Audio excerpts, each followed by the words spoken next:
First, let's start from scratch by importing our video into Shotcut and drag it to the timeline.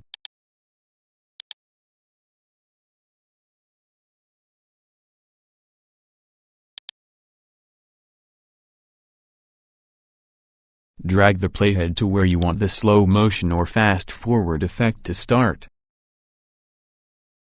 Then split at playhead. Now split again at where you want the speed change to finish.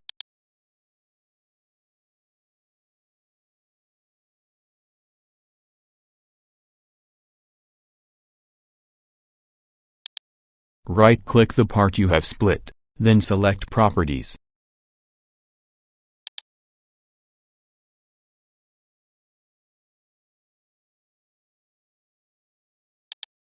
On the upper left corner, change the speed value, then click Apply.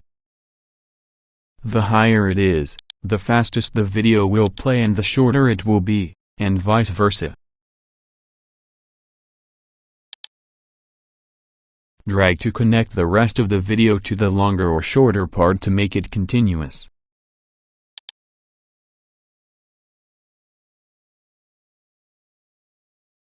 Let's watch it.